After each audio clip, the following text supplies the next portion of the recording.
Para Sherlock Holmes, ella era siempre la mujer. Rara vez he oído que la mencione por otro nombre. A sus ojos, ella eclipsa al resto del sexo débil. No es que haya sentido por Irene Adler una emoción que pueda compararse al amor. Todas las emociones, y esa particularmente, son opuestas a su mente fría, precisa, pero admirablemente equilibrada. Es, puedo asegurarlo, la máquina de observación y razonamiento más perfecta que el mundo ha visto. Pero como amante, como enamorado, Sherlock Holmes había estado en una posición completamente falsa. Jamás hablaba de las pasiones, aun de las más suaves, sin un dejo de burla y desprecio. Eran cosas admirables para el observador, excelentes para recorrer el velo de los motivos y acciones de los hombres. Pero para el razonador preparado, admitir tales intromisiones en su propio temperamento, cuidadosamente ajustado, era introducir un factor que distraería y descompensaría todos los delicados resultados mentales. Una brizna en un instrumento sensitivo o una grieta en un lente finísimo no habría sido más perjudicial que una emoción intensa en una naturaleza como la suya. Y, sin embargo, para él no hubo más que una mujer, y esa mujer fue la difunta Irene Adler, de dudosa y turbia memoria. Había visto poco a Holmes últimamente. Mi matrimonio nos había apartado al uno del otro. Mi propia felicidad y los intereses domésticos que surgen alrededor del hombre que se encuentra por primera vez convertido en amo y señor de su casa eran suficientes para absorber toda mi atención. Mientras que Holmes, que odiaba cualquier forma de sociedad con toda su alma de bohemio, permaneció en nuestras habitaciones de Baker Street, sumergido entre sus viejos libros y alternando, de semana en semana, entre la cocaína con la ambición, la somnolencia de la droga con la feroz energía de su propia naturaleza inquieta. Continuaba, como siempre, profundamente interesado en el estudio del crimen, y ocupando sus inmensas facultades y sus extraordinarios poderes de observación en seguir las pistas y aclarar los misterios que habían sido abandonados por la policía oficial como casos desesperados. De vez en cuando escuchaba algún vago relato de sus hazañas. Su intervención en el caso del asesinato Trepov en Odessa, su solución en la singular tragedia de los hermanos Atkinson en Trincomalee y, finalmente, en la misión que había realizado con tanto éxito para la familia reinante de Holanda. Sin embargo, más allá de estas muestras de actividad, que me concretaba a compartir con todos los lectores de la prensa diaria, sabía muy poco de mi antiguo amigo y compañero. Una noche, fue el 20 de marzo de 1888, volvía de visitar a un paciente. Había vuelto al ejercicio de mi profesión como médico civil. Cuando mi recorrido de regreso a casa me obligó a pasar por Baker Street. Al pasar por aquella puerta tan familiar para mí, que siempre estará asociada en mi mente a la época de mi noviazgo y a los oscuros incidentes del estudio en escarlata, me sentí invadido por un intenso deseo de ver a Holmes y de saber cómo estaba empleando ahora sus extraordinarias facultades. Sus habitaciones estaban brillantemente iluminadas, y, cuando alcé la vista hacia ellas, noté su figura alta y enjuta al proyectarse por 2 veces su negra silueta sobre la cortina. Estaba recorriendo la habitación rápida, ansiosamente, con la cabeza sumida en el pecho y las manos unidas a la espalda. Para mí, que conocía a fondo cada uno de sus hábitos y de sus estados de ánimo, su actitud y su comportamiento eran reveladores. Estaba trabajando de nuevo. Había salido de las ensoñaciones provocadas por la droga y estaba sobre la pista candente de algún nuevo caso. Toqué la campanilla y fui conducido a la habitación que había sido parcialmente mía. Sus maneras no eran efusivas.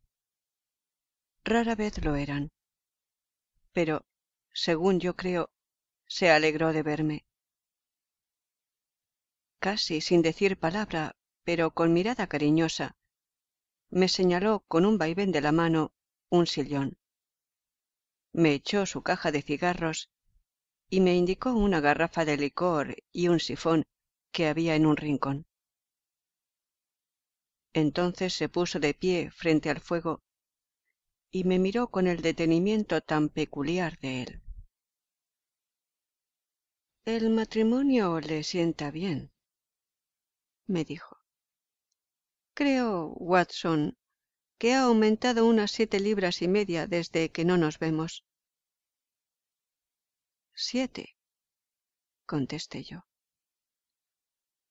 «Pues la verdad, yo habría dicho que un poquitín más.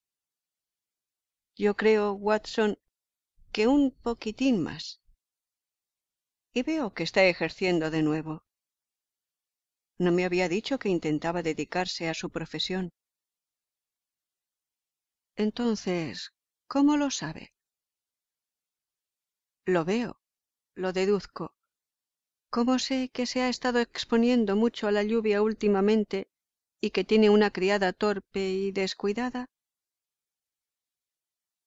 «Mi querido Holmes», le dije, «esto es demasiado. Si hubiera vivido hace unos siglos, habría muerto en la hoguera por brujería. Es cierto que el jueves salí a dar un paseo por el campo y llegué a casa empapado. Pero me he cambiado de ropa y no puedo imaginarme cómo deduce esto. En cuanto a Mary Jane, es incorregible. Y mi esposa la ha despedido. Tampoco imagino cómo logró adivinarlo». Holmes sonrió para sí y se frotó las manos largas y nerviosas. «Es la simplicidad misma. Mis ojos me dicen que en la parte exterior de su zapato izquierdo, exactamente donde alumbra mejor la luz, el cuero está marcado por 6 cortes casi paralelos. Obviamente, esto ha sido causado por alguien que ha rascado sin ningún cuidado el borde de la suela todo alrededor para quitar el barro seco. De ahí mi doble deducción de que se expuso a la lluvia y de que tiene un espécimen en particular incompetente de la maligna servidumbre londinense. En cuanto al ejercicio de su profesión, si un caballero entra en esta habitación oliendo a iodoformo, con una mancha negra de nitrato de plata en el índice derecho y una prominencia a un lado del sombrero de copa, mostrando dónde ha escondido su estetoscopio, necesitaría ser muy tonto para no declararlo miembro activo de la profesión médica. No pude evitar echarme a reír por la facilidad con que explicaba sus deducciones.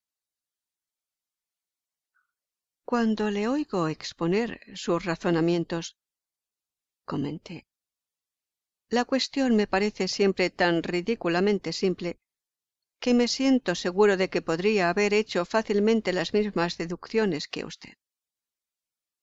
Sin embargo, a cada nuevo caso que se me presenta de sus aparentemente extraños poderes, me siento desconcertado hasta que me explica el proceso que siguió.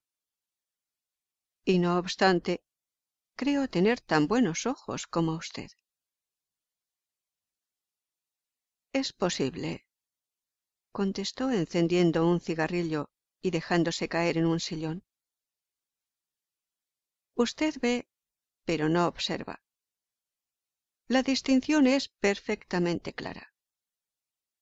Por ejemplo, usted ha visto con frecuencia la escalera que conduce del vestíbulo a esta habitación.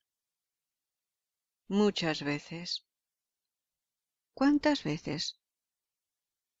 Bueno, varios centenares de ocasiones.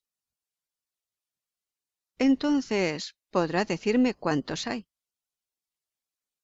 ¿Cuántos escalones? No sé. Ahora comprende. Usted no ha observado a pesar de haber visto. Eso es lo que quería decirle. Ahora bien, yo sé que hay 17 escalones, porque he visto y he observado. Por cierto, ya que está interesado en estos problemitas y que ha sido lo bastante amable como para publicar una o dos de mis experiencias, quizá le guste ver esto. Me entregó una hoja de papel grueso de un suave tono rosado que había estado hasta entonces sobre la mesa. Me llegó en el correo de la tarde. Léala en voz alta. La nota no tenía fecha, ni firma, ni domicilio del remitente. Decía: visitará a usted esta noche, faltando un cuarto para las 8, un caballero que desea consultar a usted sobre un asunto de extrema importancia. Sus recientes servicios a una de las casas reales de Europa ha demostrado que es usted persona a quien puede confiarse asunto de tal importancia, que nada de lo que se dijera al respecto resultaría exagerado. Estos datos de usted, de todas partes, hemos recibido. Procure, por tanto, estar en su casa a esa hora, y no se sorprenda si su visitante se presenta enmascarado. Este es un asunto realmente misterioso, comenté. ¿Qué cree que puede significar? No tengo datos todavía. Es un error capital tratar de formular teorías antes de tener datos. Insensiblemente, uno empieza a retorcer los hechos para que se adapten a las teorías, en lugar de que las teorías se adapten a los hechos. Pero, ¿qué deduce de la nota misma? Examiné con cuidado la escritura y el papel que habían usado para escribir. El hombre que la escribió está en buenas condiciones económicas, comenté, tratando de imitar el raciocinio de mi compañero. Este papel no puede adquirirse por menos de media corona el paquete. Es peculiarmente grueso y resistente. Peculiar. Esa es la palabra exacta, dijo Holmes. No es papel inglés. Colóquelo contra la luz. Lo hice y vi una E mayúscula con una G minúscula, una P y una G mayúsculas con una T minúscula marcadas en la superficie del papel. ¿Qué deduce de esto?, preguntó Holmes. Es el nombre del fabricante, sin duda, o más bien su monograma. De ningún modo. La G mayúscula con la T minúscula significa Gesellschaft, que es el equivalente en alemán de compañía. Es la abreviatura acostumbrada, equivalente a nuestra CIA. La P, desde luego, significa papia. Ahora veamos lo de la EG. Consultemos nuestra guía continental. Bajó un pesado volumen marrón de uno de los anaqueles. Eglow, Eglonitz. Aquí estamos. Egría. Es un país en que hablan alemán, en Bohemia, no lejos de Karlsbad. Notable por haber sido la escena de la muerte de Wallenstein y por sus numerosas fábricas de vidrio y de papel. ¿Qué le parece eso, hijo mío? Sus ojos brillaban y arrojó una gran nube azulosa de su cigarrillo. El papel fue hecho en Bohemia, exclamé. Precisamente. Y el hombre que escribió la nota es alemán. Note la construcción un poco forzada de esa frase. Estos datos de usted de todas partes hemos recibido. Un francés o un ruso no hubiera escrito así. Es el alemán quien cambia la construcción de las frases en esa forma.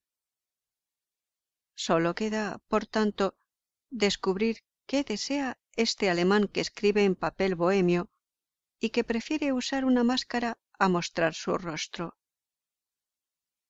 Y aquí viene, si no me equivoco, a resolver todas nuestras dudas. Se escuchó el ruido claro de las herraduras de los caballos y el rozar de las ruedas sobre el pavimento, seguidos por el llamado brusco de la campanilla. Holmes silbó. Son 2 caballos. Lo deduzco por el ruido de las pisadas, dijo. Sí, continuó asomándose por la ventana.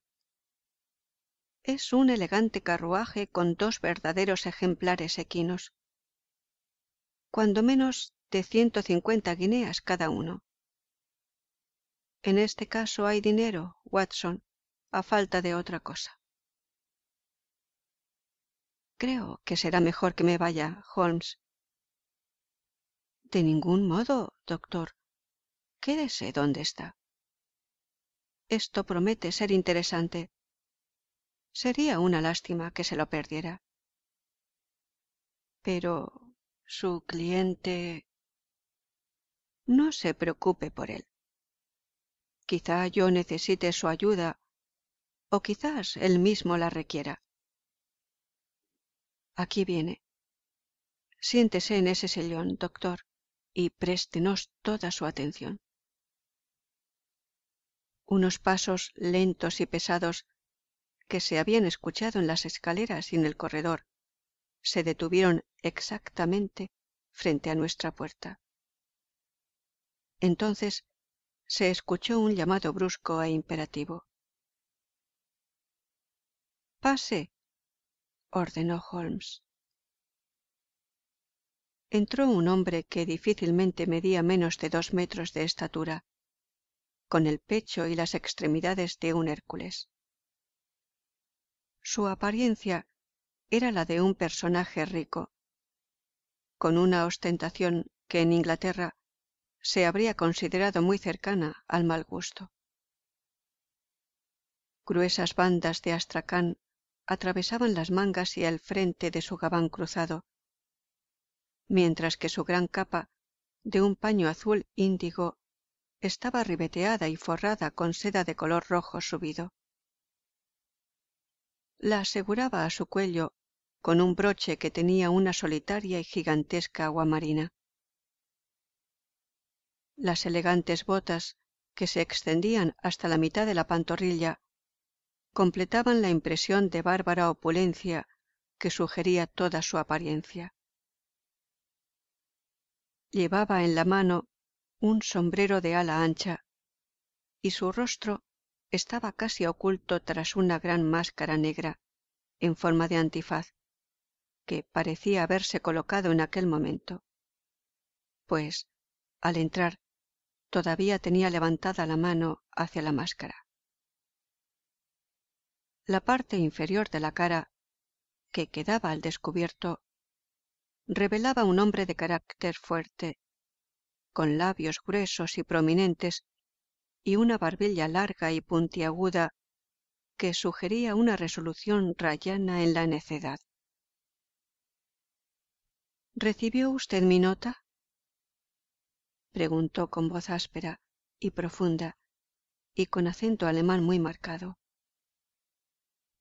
En ella le avisaba que vendría. Nos miró a los dos, sin saber a quién dirigirse. Le suplico que tome asiento, dijo Holmes. Este es mi amigo el doctor Watson, quien en algunas ocasiones ha tenido la bondad de ayudarme a solucionar mis casos. ¿A quién tengo el honor de dirigirme? Habla usted con el conde von Kramm, un noble bohemio. Tengo entendido que este caballero, su amigo, es un hombre de honor y discreción, en cuya presencia puedo hablar sobre un asunto de la más grande importancia. Si no, preferiría hablar a solas con usted. Me levanté para irme, pero Holmes me tomó del brazo y me obligó a volver a instalarme en el sillón.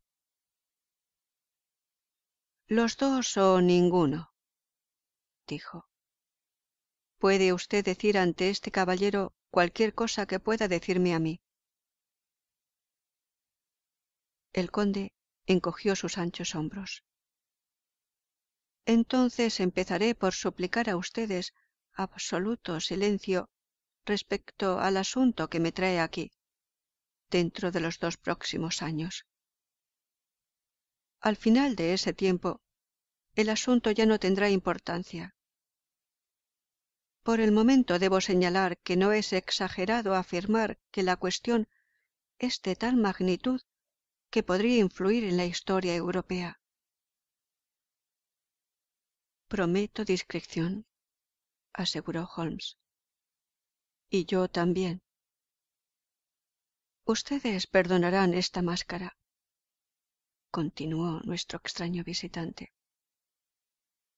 La augusta persona que me emplea desea que su agente sea desconocido para ustedes, y debo confesarles que el título que yo mismo me he dado hace un momento no es precisamente el mío.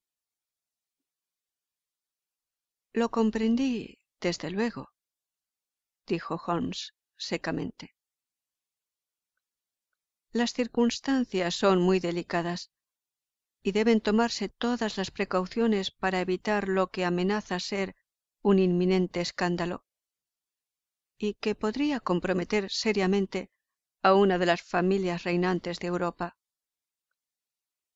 Para hablar francamente, el asunto gira en torno de la gran casa de Ormstein, soberanos de Bohemia por generaciones. También me di cuenta de eso, murmuró Holmes, sumiéndose en su sillón y cerrando los ojos. Nuestro visitante miró, sorprendido, la figura lánguida y perezosa del hombre que le había sido descrito como el razonador más genial y el agente investigador más activo de Europa. Holmes abrió lentamente los ojos y miró con impaciencia a su cliente. Si Su Majestad tiene la bondad de explicarme su problema, podré aconsejarle mejor. El hombre se levantó de su silla de un salto y empezó a recorrer la habitación de un lado a otro con muestras de agitación incontrolable. Entonces, con un gesto de desesperación, se arrancó la máscara del rostro y la arrojó al suelo. Tiene razón, gritó. Soy el rey. ¿Para qué tratar de ocultarlo? Es cierto. ¿Para qué? Murmuró Holmes. Su Majestad no había hablado aún, y yo ya sabía que me estaba dirigiendo a Wilhelm Gottreich Sigismund von Ormstein, Gran Duque de Kassel-Felstein y Rey de Bohemia por herencia. Debe comprender, dijo nuestro extraño visitante, sentándose de nuevo y pasando la mano sobre su ancha y blanca frente. Debe comprender que no estoy acostumbrado a hacer estos negocios personalmente.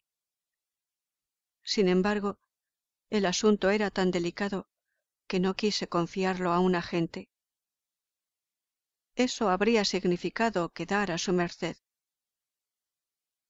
He venido de incógnito desde Praga con el objeto de consultarle a usted. Entonces le suplico que haga su consulta, dijo Holmes, cerrando los ojos una vez más. Los hechos, en concreto, son los siguientes.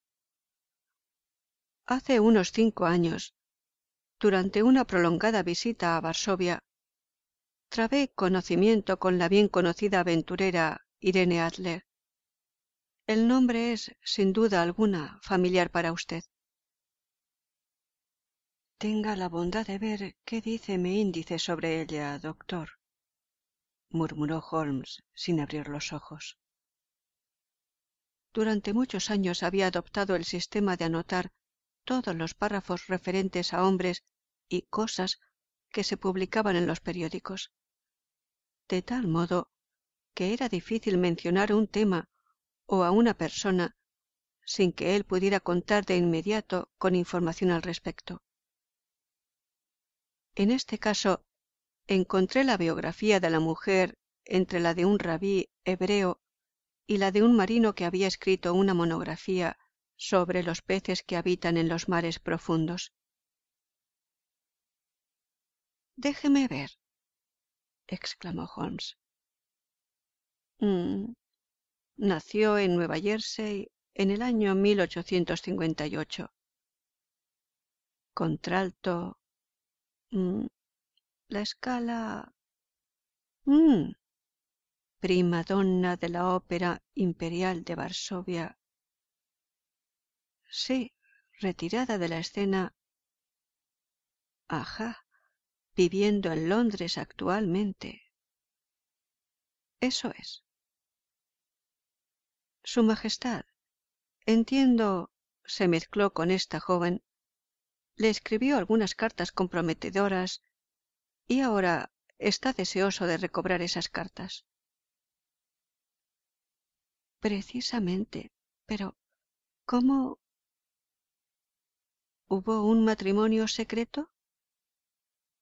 No. ¿Nada de papeles legales o certificados? Ninguno. Entonces no acierto a comprender a Su Majestad. Si esta joven presentara sus cartas para realizar un chantaje o con cualquier otro propósito, ¿cómo iba a probar su autenticidad? Por la escritura.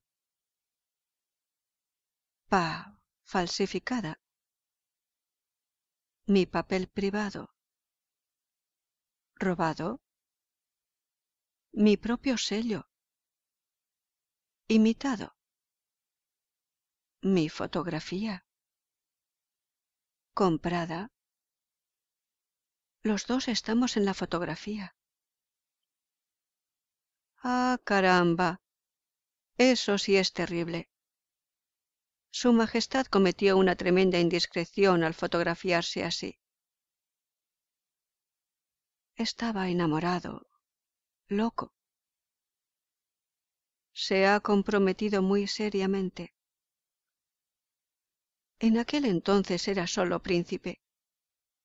Era joven. Aún ahora no tengo más que 30 años. Esa fotografía debe recobrarse. Hemos tratado de hacerlo y hemos fracasado. Su Majestad tendrá que pagar. Debe ser comprada. Ella no la venderá. Robada, entonces. Se han hecho 5 intentos. En 2 ocasiones, ladrones a mi servicio han registrado su casa. Una vez le robamos el equipaje cuando iba de viaje. 2 veces la han registrado mujeres pagadas por mí, sin resultado. ¿No hay rastros del retrato? Absolutamente ninguno. Holmes se echó a reír. Es un problemita bastante complicado, dijo. Y muy serio para mí, contestó el rey en tono de reproche. Mucho, realmente. ¿Y qué se propone hacer con la fotografía? Arruinarme. Pero, ¿cómo? Estoy a punto de casarme. Eso es sabido. Con Clotilde Lothman von Saxe-Meiningen, hija segunda del rey de Escandinavia.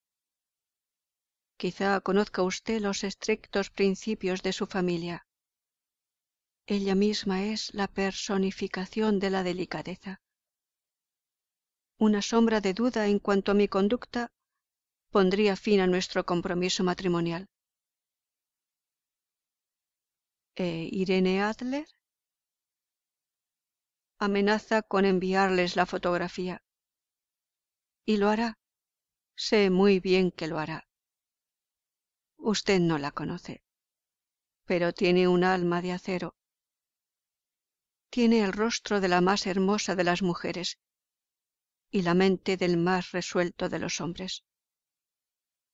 Para evitar que yo me case con otra mujer, no hay extremos a los que ella no sea capaz de ir. No los hay.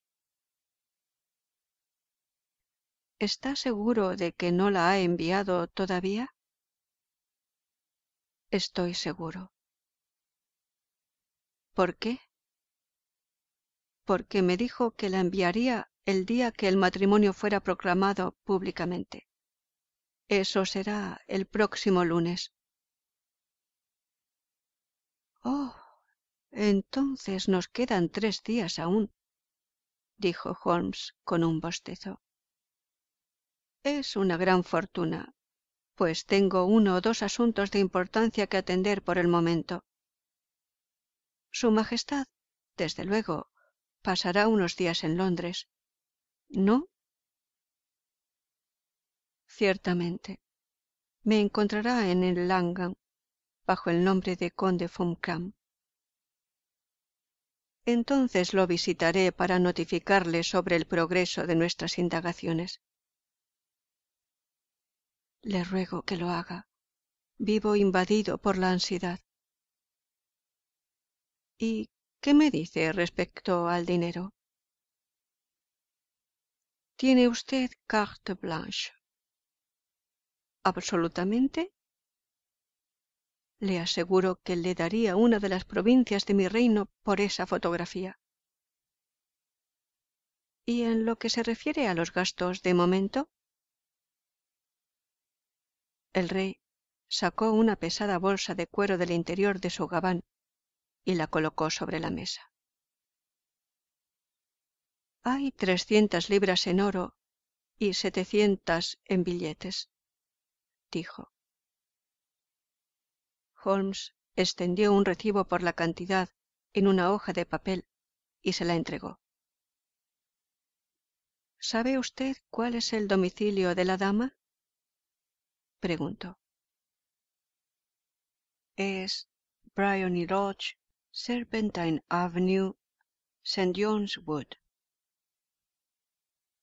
Holmes tomó nota de aquellos datos. Otra pregunta, dijo con aspecto pensativo. ¿Era de cuerpo entero la fotografía? Lo era. Entonces, buenas noches, Su Majestad. Confío en que pronto tendremos buenas noticias para usted. Y buenas noches, Watson, añadió mientras el carruaje real se alejaba estrepitosamente. Si tiene la bondad de visitarme mañana por la tarde, a las 3 en punto, tendré mucho gusto en discutir este asunto con usted. Fin del capítulo primero. Capítulo segundo. A las 3 en punto del día siguiente, estaba yo en la casa de Baker Street, pero Holmes no había vuelto aún. La patrona me informó que había salido de la casa poco después de las 8 de la mañana. Me senté cerca del fuego, sin embargo, con intención de esperarlo por mucho que tardara en volver. El nuevo caso había despertado profundamente mi interés, porque, aun cuando no estaba rodeado de la tragedia y de los aspectos extraños de los dos crímenes en que yo había intervenido antes, la naturaleza del caso y la importancia de su cliente le daban un interés especial a mis ojos. Además, aparte de la naturaleza de la investigación que mi amigo tenía a mano, había algo tan maravilloso en su magistral dominio de las situaciones y en su agudo e incisivo razonamiento, que, para mí, era un placer poder estudiar su sistema de trabajo y seguir los métodos rápidos y sutiles por medio de los cuales desentrañaba los más confusos misterios. Tan acostumbrado estaba yo a su éxito invariable que la simple posibilidad de un fracaso me resultaba inconcebible. Fue cerca de las 4 de la tarde cuando se abrió la puerta y entró en la habitación un mozo de caballerizas, sucio, barbudo, con aspecto alcohólico, rostro abotargado y ropas destrozadas.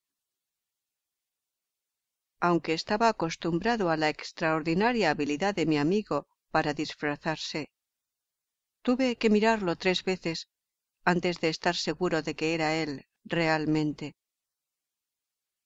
Moviendo la cabeza a modo de saludo, desapareció por la puerta que conducía a la alcoba y salió 5 minutos después, ya cuidadosamente arreglado y limpio, y, como siempre, vestido con su traje de cachemir. Se metió las manos en los bolsillos, extendió las piernas frente a la hoguera y se echó a reír alegremente durante varios minutos. De vez en cuando lanzaba alguna exclamación ininteligible para después continuar riendo como un loco, hasta que quedó inmóvil, exhausto, sobre la silla. ¿De qué se ríe? De una cosa graciosa. Estoy seguro de que usted no podría nunca adivinar cómo empleé la mañana o qué terminé por hacer. No puedo imaginarlo. Supongo que ha estado vigilando los hábitos y, probablemente, la casa de la señorita Irene Adler. Exactamente. Pero me ocurrieron cosas en verdad extraordinarias. Salí de la casa poco después de las 8 de la mañana, disfrazado como mozo de caballeriza, sin trabajo. Hay una maravillosa simpatía y camaradería entre los miembros de esta profesión. Pronto encontré Briony Lodge. Es una villa amplia, con un jardín en la parte posterior, con una gran estancia a la derecha muy bien amueblada, con largas ventanas que llegan casi hasta el suelo, aseguradas con esos aldabones ingleses que hasta un niño puede abrir. Aparte de eso, no era un edificio nada notable. Observé que se podía entrar a una de las ventanas por el techo de la caballeriza. Di varias vueltas alrededor de la casa y la examiné desde todos los ángulos, pero sin notar ninguna otra cosa que despertara mi interés. Estuve vagando por la calle un rato y me fui acercando hasta el lado del jardín, en tanto que los mozos atendían a los caballos. Me presté a ayudarlos y recibí como compensación 2 peniques, un vaso de vino, un poco de tabaco corriente y toda la información deseable acerca de la señorita Adler. Por no decir nada de media docena más de personas del barrio, en quienes no tengo el más mínimo interés, pero cuyas biografías fui obligado a escuchar. ¿Y qué me dice de Irene Adler?, pregunté. Oh, ha vuelto locos a todos los hombres de esa parte de la ciudad. Es la muchacha más bonita que hay en este planeta, en opinión de los mozos. Vive tranquilamente, canta en conciertos, sale a pasear todos los días a las 5 y vuelve a cenar exactamente a las 7. En raras ocasiones sale a otra hora, excepto cuando canta. Tiene un solo visitante masculino, aunque es un visitante muy constante. Es un tipo alto, guapo y atrevido. Nunca la visita menos de una vez al día, y a veces lo hace 2. Es un tal señor Godfrey Norton. ¿Ve la ventaja de ser el confidente de un cochero? Mis amigos improvisados lo han llevado varias veces a su casa en Inner Temple y saben todo lo que se puede saber respecto a él. Mientras escuchaba todo esto, yo pensaba en mi plan de campaña. Este Godfrey Norton es evidentemente un factor importante en el asunto. Supe que era abogado. No pude menos de preguntarme qué relación existía entre ellos y cuál era el objeto de sus frecuentes visitas. ¿Era Irene su cliente, su amiga o su amante? En el primer caso, probablemente le había entregado la fotografía a él para que se la guardara. Si era lo último, resultaba menos probable. Y de esta cuestión dependía que continuara trabajando en Briony Lodge o que volviera mi atención a las habitaciones de este caballero en el Temple. Era un punto delicado y ampliaba el campo de mis investigaciones. Me temo que le estoy aburriendo con estos detalles, pero tengo que explicarle estas pequeñas dificultades para que comprenda la situación. Le escucho con gran interés, contesté. Estaba todavía estudiando mentalmente la cuestión cuando un coche se detuvo frente a Briony Lodge y un caballero descendió de él. Era un hombre notablemente apuesto, moreno, de facciones regulares y espeso bigote. Evidentemente se trataba del caballero de quien había oído hablar. Parecía tener mucha prisa. Gritó al cochero que lo esperara y pasó corriendo frente a la doncella, que le abrió la puerta, con la confianza de un hombre que está en su propia casa. Estuvo en el interior de la casa aproximadamente 1 hora. Durante este tiempo pude verlo a través de los cristales de las ventanas que corresponden a la sala, dando vueltas de un lado a otro y moviendo los brazos como si hablara con gran excitación. No vi a Irene Adler durante ese tiempo. Por fin salió, con aspecto más agitado del que traía al llegar. Al subir al coche, sacó un reloj de oro del bolsillo, consultó la hora y gritó con voz desesperada: Vámonos como alma que lleva el diablo. Primero a Gross & Hanke, en Regent Street, y luego a la iglesia de Santa Mónica, en Edgware Road. Media guinea si logra hacer esto en 20 minutos. El coche partió y empezaba a preguntarme si no sería buena idea seguirlo, cuando salió de la caballeriza de Bryony Lodge un carruaje pequeño. El cochero traía la librea solo abotonada a medias y la corbata sin arreglar, como si hubiera sido llamado rápidamente. Apenas había llegado el carruaje a la puerta de la casa, cuando Irene salió bruscamente de ella y subió con igual rapidez al coche. Solo la vi un instante, pero bastó para que notara que era una mujer encantadora, con un rostro por el que cualquier hombre moriría con gusto. —A la iglesia de Santa Mónica, John —gritó—, y te doy medio soberano si llegas en 20 minutos. Aquello se ponía demasiado interesante para que yo me lo perdiera, Watson. Empezaba a meditar en si debía arriesgarme a ser visto, subiéndome a la parte posterior de su pequeño carruaje, cuando se acercó por el otro lado de la calle un coche de alquiler. El cochero me miró con desconfianza, pero yo salté al interior del carruaje antes de que pudiera protestar. —A la iglesia de Santa Mónica —le ordené—, y medio soberano será suyo si llega en 20 minutos.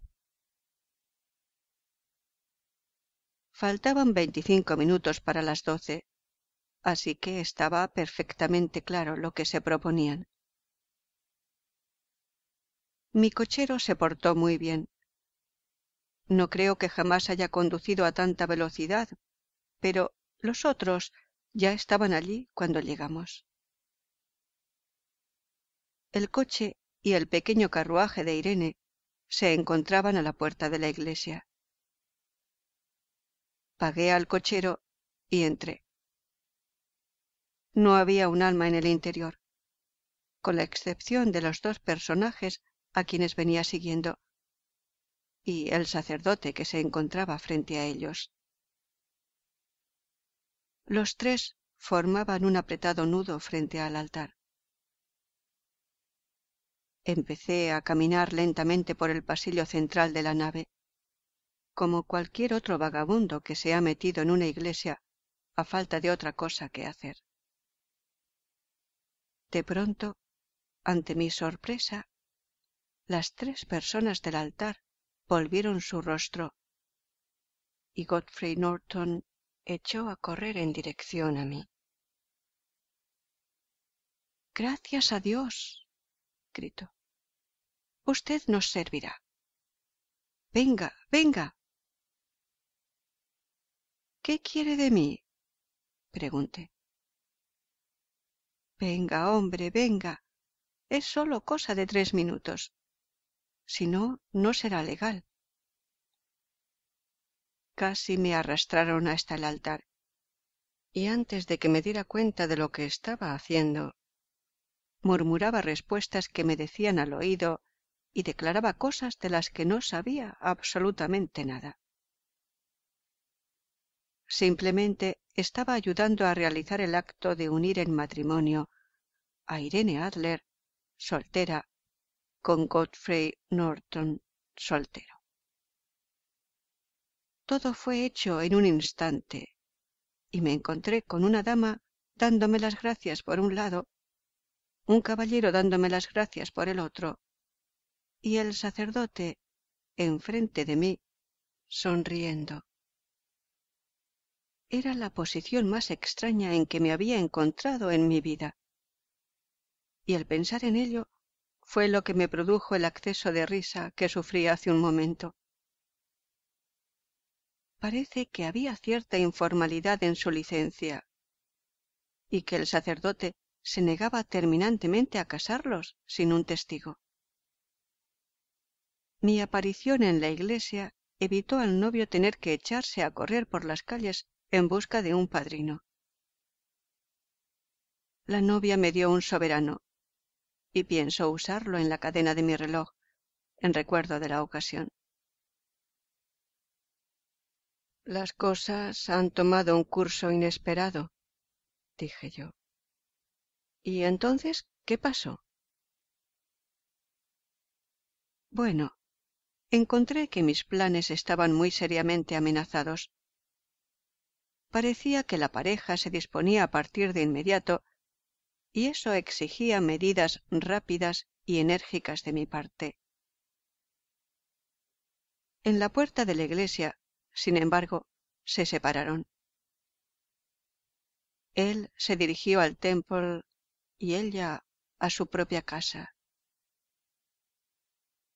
«Saldré al parque a las 5, como de costumbre», dijo ella al separarse de su flamante marido. No oí más.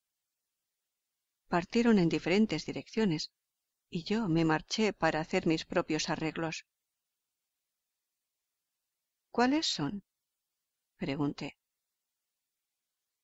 «Un poco de fiambre y un vaso de cerveza», ordenó Sherlock al ver entrar a la sirvienta, haciendo caso omiso de mi pregunta.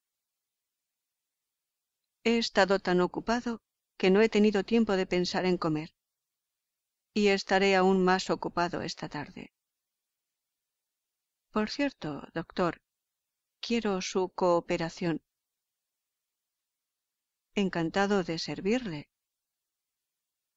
«¿No le importa faltar a la ley?». «No, en lo más mínimo». «¿Ni correr el riesgo de ser arrestado?». «No, si es por una buena causa». «Oh, la causa es excelente». «Entonces soy el hombre que necesita». «Ya sabía yo que podía contar con usted». «Pero, ¿qué es lo que desea de mí?». «Cuando la señora Turner haya traído lo que le pedí, me explicaré con más claridad», dijo. Un momento después entraba nuestra patrona con la frugal comida ordenada por mi amigo, y éste se lanzaba hambriento sobre ella. «Tendremos que discutir el asunto mientras como, pues no dispongo de mucho tiempo. Son casi las 5. Dentro de 2 horas tenemos que entrar en acción. La señorita, o más bien la señora Irene, vuelve a las 7 de su paseo. Debemos estar en Briony Lodge para recibirla». «¿Y qué haremos entonces?». «Usted debe dejar las cosas en mis manos. Ya he arreglado lo que va a ocurrir entonces. Hay un solo punto en el que debo insistir. Usted no debe intervenir, pase lo que pase. ¿Entendido?». «¿Debo ser neutral?».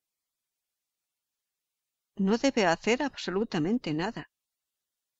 Probablemente habrá algunos incidentes desagradables. No intervenga en ellos. Los sucesos concluirán en que me conduzcan a la casa.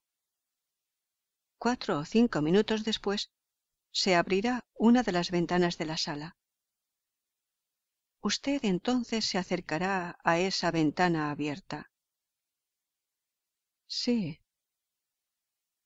«Se fijará en mí, pues para entonces estaré al alcance de su vista». «Sí». «Y cuando levante mi mano así, arrojará a la habitación lo que le voy a dar, y al mismo tiempo lanzará el grito de ¡Fuego!». ¿Me entiende? Perfectamente. No es nada notable. dijo extrayendo de su bolsillo un rollo con la forma de un habano. Es un ordinario cohete de humo que estalla por sí solo al chocar contra el suelo. Su misión se concreta a eso. Al dar el grito, atraerá probablemente cierto número de curiosos. Pero usted debe caminar tranquilamente hacia la esquina de la calle y esperarme allí. Yo me reuniré con usted 10 minutos después.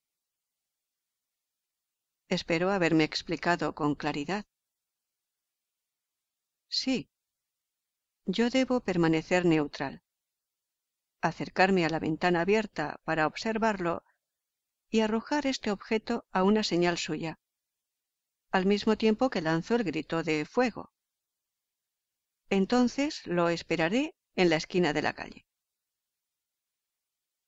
Exactamente. Puede confiar en mí. Está muy bien.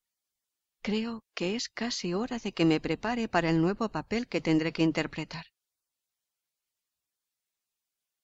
Desapareció en su alcoba y volvió unos minutos después en el personaje de un amable y sencillo sacerdote de la Iglesia no conformista. Su ancho sombrero negro, sus pantalones sueltos, su corbata blanca, su sonrisa simpática y su expresión de benevolente curiosidad lo caracterizaban de un modo realmente notable. No era simplemente que Holmes cambiara de traje. Su expresión, sus modales, su propia alma parecían variar con cada nuevo papel que asumía. El teatro perdió un magnífico actor, al igual que la ciencia perdió un extraordinario investigador, cuando Sherlock Holmes se decidió a convertirse en un especialista en criminología. Eran las 6:15 cuando salimos de Baker Street, y aún faltaban 10 minutos para la hora cuando nos encontramos en Serpentine Avenue.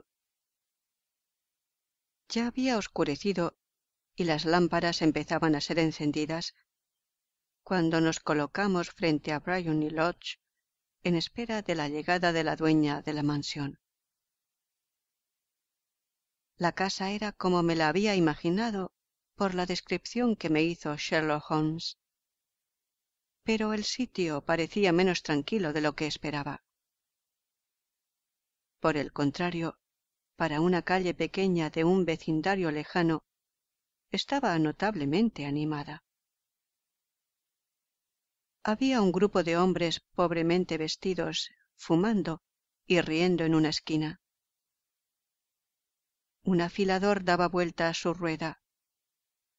2 hombres flirteaban con una sirvienta y varios jóvenes, bien vestidos, recorrían la calle ociosamente de un lado a otro con cigarrillos en la boca. Como usted comprenderá, comentó Holmes, mientras paseábamos frente a la casa, este matrimonio simplifica el asunto. La fotografía se convierte ahora en un arma de 2 filos.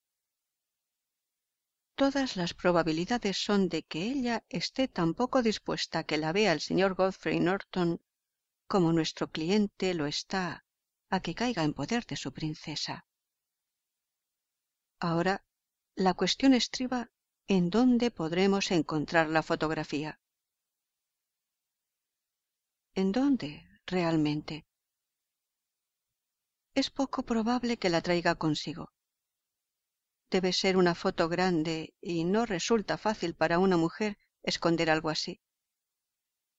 Además, la han registrado 2 veces y debe sospechar que el rey está decidido a repetir la hazaña.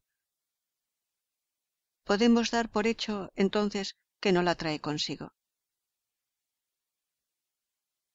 ¿En dónde la tiene, entonces? ¿Con su banquero o con su abogado? Esa es una doble posibilidad, pero no me inclino mucho a ella. Las mujeres son discretas con sus propios secretos. ¿Por qué había de entregarla a manos ajenas? Además, recuerde que ha resuelto usarla dentro de pocos días. Debe estar al alcance de sus manos. Debe estar en su propia casa. Pero la han registrado 2 veces. Bah, deben haberlo hecho individuos que no saben buscar. ¿Y cómo va a buscar usted? Yo no buscaré. ¿Qué hará entonces? Haré que ella me muestre dónde está. Se negará a hacerlo. No podrá. Pero ya oigo el rumor de las ruedas. Es su carruaje. Ahora cumpla mis órdenes al pie de la letra. Mientras decía eso, las luces de los faroles laterales de un carruaje trazaron la curva de la avenida. Era un carruaje pequeño que se detuvo a las puertas de Briony Lodge. En el momento en que lo hizo, uno de los hombres que se encontraban en la esquina corrió para abrir la portezuela, con la esperanza de ganarse una moneda. Pero fue empujado por otro de los vagabundos que había echado a correr con la misma intención. Una feroz reyerta se inició con aquel incidente. Los 2 hombres que antes habían estado flirteando con las sirvientas se pusieron a defender a uno de los jovenzuelos, logrando con su intervención solamente hacer más grande el escándalo. El afilador se entrometió también en el asunto y dio el primer golpe, dirigido a uno de los guardias. Un instante después, la dama que había descendido de su carruaje era el centro de un pequeño nudo de hombres que se lanzaban puñetazos y patadas a diestra y siniestra. Holmes se introdujo en la multitud para proteger a la dama, pero en el momento en que llegaba a su lado, lanzó un grito, cayó al suelo y la sangre empezó a manar abundantemente de su rostro. Al verlo caer, los guardias se echaron a correr en una dirección y los vagabundos en otra, mientras que un grupo de personas mejor vestidas, que habían observado la pelea sin tomar parte en ella, se acercaron para ayudar a la muchacha y para atender al herido. Irene Adler, como la seguiré llamando, había corrido hacia los escalones de su casa, pero al llegar a lo alto de ellos se detuvo, con su figura excepcional claramente delineada por las luces del vestíbulo, volviendo la mirada hacia la calle. ¿Está mal herido el caballero?, preguntó. Está muerto, dijeron varias voces. No, no, todavía está con vida, gritó alguien. Pero morirá antes de que pueda ser conducido al hospital. Es un hombre valiente, dijo una mujer. Se habrían llevado el bolso de la señorita y su reloj si no hubiera sido por él. Esos hombres deben formar una pandilla peligrosa. Ah, ya empieza a respirar.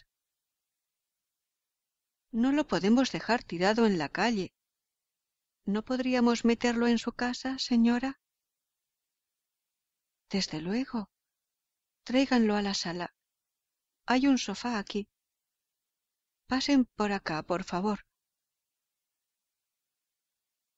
Lenta y solemnemente, mi amigo fue conducido al interior de Briony Lodge y acostado en la habitación principal, mientras yo observaba todo desde mi puesto cerca de la ventana.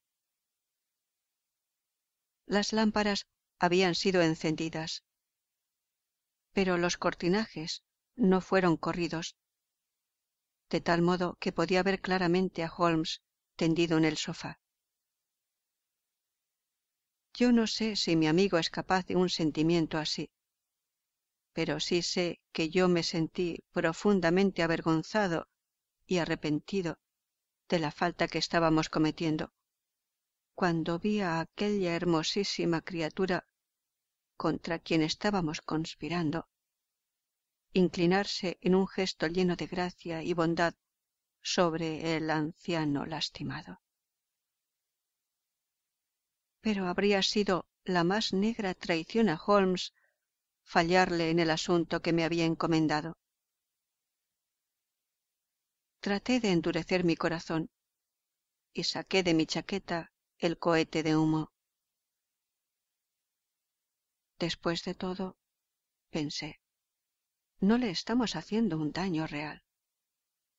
Solo estamos impidiendo que haga daño a otros. Holmes estaba sentado ahora en el sofá, y lo vi moverse como quien necesita desesperadamente una bocanada de aire. Una doncella corrió y abrió la ventana. En el mismo instante lo vi levantar una mano. Era la señal. Arrojé el cohete a la habitación y grité al mismo tiempo: ¡Fuego! La palabra apenas había salido de mi boca cuando toda la multitud de espectadores, caballeros, mozos, sirvientas y vagabundos, se unieron en un grito general de ¡Fuego! ¡Fuego! Gruesas nubes de humo salieron de la habitación por la ventana abierta. Percibí por el rabillo del ojo la carrera de varias personas en el interior de la casa y, un momento después, escuché la voz de Holmes asegurando que era una falsa alarma. Deslizándome por entre la multitud de curiosos y gritones, logré alejarme del lugar y llegué hasta la esquina de la calle. 10 minutos más tarde, Holmes se encontraba a mi lado. Me tomó del brazo y nos alejamos tranquilamente de aquel loco barullo. Caminamos rápida y silenciosamente durante algún tiempo, hasta que dimos vuelta hacia una de las tranquilas calles que conducen hacia Edgware Road. Se portó usted muy bien, doctor, comentó. Nada podía haber salido mejor. ¿Tiene usted la fotografía? No, pero sé dónde está. ¿Y cómo lo averiguó? Ella me mostró el lugar, como le dije que lo haría. Todavía no comprendo. No quiero que esto le siga pareciendo un misterio, murmuró él, echándose a reír. El asunto es perfectamente simple. Usted, desde luego, comprendió que todas las personas que estaban en la calle eran cómplices míos. Es un grupo de actores al que contraté para mi servicio exclusivo durante estas horas. Me lo supuse. Bueno, cuando la pelea se inició, tenía un poco de pintura roja, fresca, en la mano. Corrí, me dejé caer, me llevé la mano al rostro y me convertí en un conmovedor espectáculo. Es un viejo truco. También sospeché eso. Entonces me llevaron al interior de la casa. Ella no iba a permitir que aquel pobre anciano que la había salvado se quedara en la calle. ¿Qué otra cosa podía hacer? Y me llevó a la sala, que era exactamente la habitación en que yo sospechaba que estaba la fotografía. Tenía que estar allí o en su alcoba. Y yo estaba decidido a averiguar en dónde. Me tendieron en un sofá. Yo pedí a gritos un poco de aire. Abrieron la ventana. Y usted hizo lo demás. ¿En qué le ayudó lo que hice? Era absolutamente importante. Cuando una mujer piensa que la casa se ha incendiado, su instinto la hace correr a rescatar lo que mayor valor tiene para ella. Es un impulso incontrolable. Y más de una vez me he aprovechado de él. En el caso del escándalo de Darlington, me fue de gran utilidad, al igual que en el asunto del castillo Answorth. Una madre corre por su hijo. Una mujer soltera corre a rescatar sus joyas. Yo comprendía que nuestra dama no tenía en la casa nada más valioso para ella que la fotografía que estamos buscando. Correría a buscarla para ponerla a salvo. La alarma de fuego resultó perfecta. El humo y los gritos eran como para alterar los nervios de cualquiera, aun a las personas de nervios de acero. Nuestra amiga reaccionó tal como lo pensé. La fotografía está en un anaquel secreto de la pared de la sala, exactamente arriba de la campanilla. Se encontró allí en un instante y pude verla en el momento en que corría la puerta disimulada. Cuando grité que era una falsa alarma, la volvió a colocar en su sitio. Miró el cohete, salió corriendo de la habitación y no he vuelto a verla desde entonces.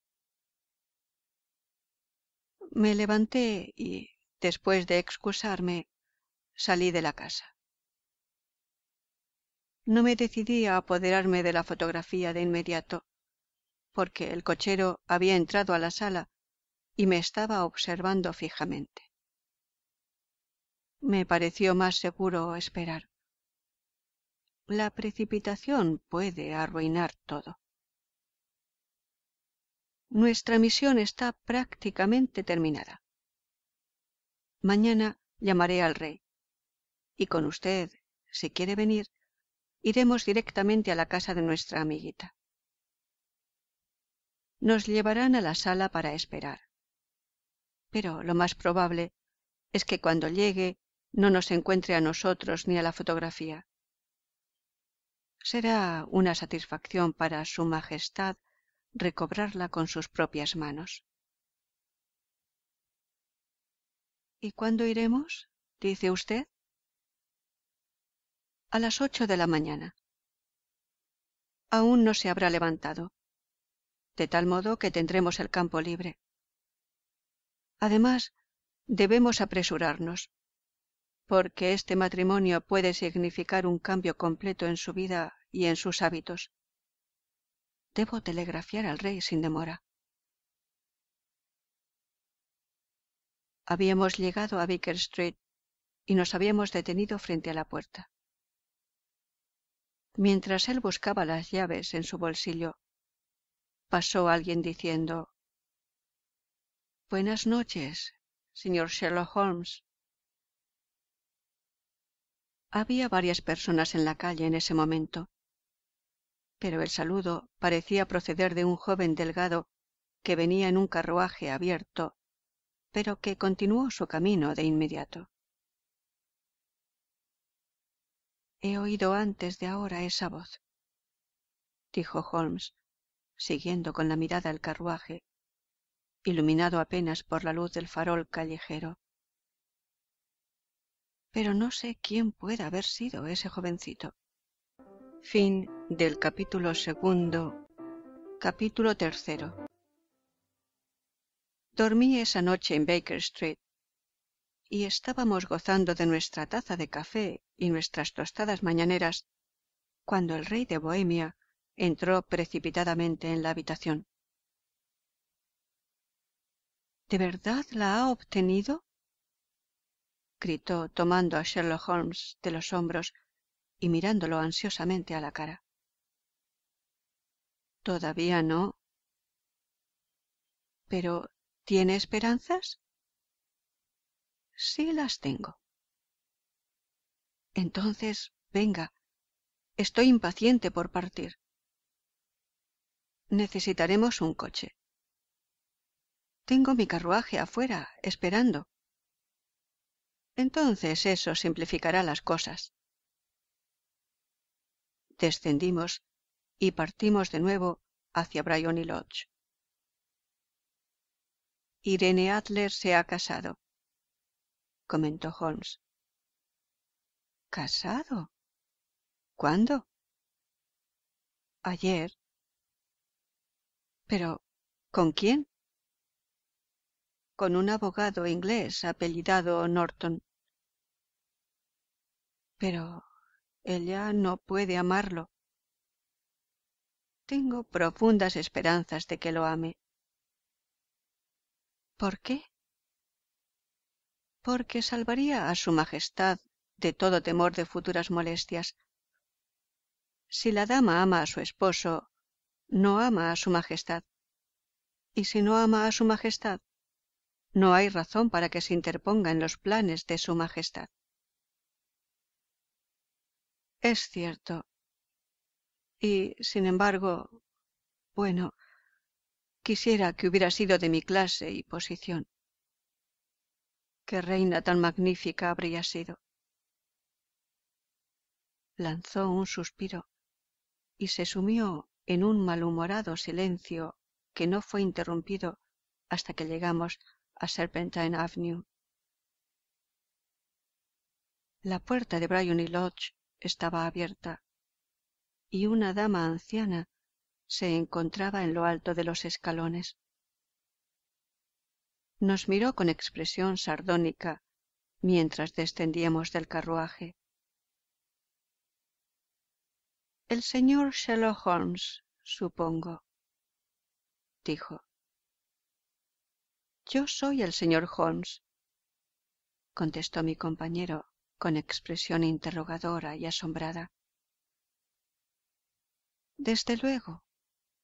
Mi señora me aseguró que era muy probable que viniera usted a buscarla. Salió esta mañana con su esposo en el tren de las 5:15. Partió hacia el continente. ¿Qué? Sherlock Holmes retrocedió tambaleándose, pálido de ira y de sorpresa. ¿Quiere decirme que ha salido de Inglaterra? Sí, para no volver nunca. ¿Y los papeles? Preguntó el rey con voz ronca. Todo está perdido. Ya veremos. Empujó a la sirvienta a un lado y corrió hacia la sala, seguido por el rey y por mí. Los muebles estaban esparcidos en todas direcciones. Los anaqueles se veían vacíos. Los cajones estaban abiertos. Todo parecía indicar que la dama había recogido rápidamente sus pertenencias antes de emprender aquella precipitada fuga. Holmes se acercó al tiro de la campanilla, corrió una puertecilla secreta y extrajo una fotografía y una carta. La fotografía era de la propia Irene Adler sola, vestida en traje de gala. La carta estaba dirigida a Sherlock Holmes. Mi amigo la abrió y los tres la leímos al mismo tiempo. Estaba fechada a la medianoche del día anterior y decía lo siguiente: Mi querido señor Sherlock Holmes, Realmente lo hizo usted muy bien. Me sorprendió por completo. Hasta la alarma de incendio no concebí la menor sospecha. Pero entonces, cuando descubrí cómo me había traicionado yo misma, empecé a pensar. Ya me habían prevenido contra usted desde hacía meses. Me habían dicho que si el rey empleaba un agente, ese sería usted. Y me dieron su dirección. Sin embargo, a pesar de todo esto, me hizo revelarle lo que quería saber. Aun después de concebir sospechas, encontré difícil desconfiar de un sacerdote tan gentil y anciano. Pero, como usted sabe, yo misma he estudiado el arte de la representación. El disfraz masculino no es nada nuevo para mí. Con frecuencia me aprovecho de la libertad que da. Envié a John, el cochero, a vigilarlo. Corrí escaleras arriba, me puse mi traje especial de paseo, como llamo a mi disfraz, y bajé en el momento en que usted se marchaba. Bueno, le seguí hasta la puerta para asegurarme de que en realidad era objeto de interés para el célebre Sherlock Holmes. Entonces, un poco imprudentemente, le di las buenas noches y partí hacia el Temple para reunirme con mi esposo. Los dos pensamos que el mejor recurso era la huida, ya que teníamos frente a nosotros a un antagonista formidable. Por tanto, cuando venga a buscarnos mañana, encontrará el nido vacío. En cuanto a la fotografía, su cliente puede descansar en paz.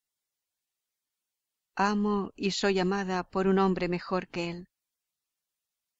El rey puede hacer lo que guste, sin temor a que intervenga alguien a quien él traicionó cruelmente. Voy a conservarla como defensa. Es un arma poderosa que me defenderá de cualquier paso que en mi contra se pueda dar en el futuro. Le dejo una fotografía que quizá quiera conservar. Y yo quedo a sus órdenes, mi querido señor Sherlock Holmes, como su atenta servidora. Irene Norton. De soltera, Irene Adler. ¡Qué mujer! ¡Oh, qué mujer! Gritó el rey de Bohemia, cuando los tres terminamos de leer la epístola. ¿No les dije lo rápida y resuelta que es? ¿No habría sido una reina admirable? ¿No es una lástima que no haya sido una mujer de mi nivel? De lo que he visto de esa dama, me parece que realmente está en un nivel muy diferente al de su Majestad, dijo Holmes con frialdad. Siento no haber podido llevar el negocio de su Majestad a una conclusión más feliz. Por el contrario, mi querido señor, gritó el rey, nada pudo haber resultado mejor. Yo sé que la palabra de ella es inviolable. La fotografía está ahora tan segura como si estuviera en el fuego. Me alegra oír decir eso a su Majestad. Me siento inmensamente agradecido con usted. Le suplico que me diga en qué forma puedo recompensarlo. Este anillo... Extrajo de su dedo un anillo en forma de serpiente, con una gran esmeralda en el centro, y lo extendió a mi amigo, colocándolo en la palma de su mano. Su Majestad tiene algo que vale mucho más para mí, dijo Holmes. No tiene más que pedirlo. Esta fotografía. El rey lo miró con expresión de asombro. ¿La fotografía de Irene?, gritó. Si la quiere, es suya. Agradezco mucho esto a su majestad. Entonces, no queda nada más por hacer en este asunto. Tengo el honor de desear a usted muy buenos días. Hizo una reverencia y se dio la vuelta sin hacer caso de la mano que el rey le extendía. Salió de la casa en mi compañía y nos dirigimos de nuevo a sus habitaciones. Y así fue como terminó un escándalo que amenazaba afectar seriamente el reino de Bohemia. Y así fue también como los mejores planes de Sherlock Holmes fueron arruinados por el ingenio de una mujer. Antiguamente mi compañero acostumbraba a burlarse mucho de la supuesta inteligencia femenina, pero no he oído que lo haga a últimas fechas. Y cuando habla de Irene Adler, o cuando se refiere a su fotografía, siempre lo hace bajo el honorable título de la mujer. Fin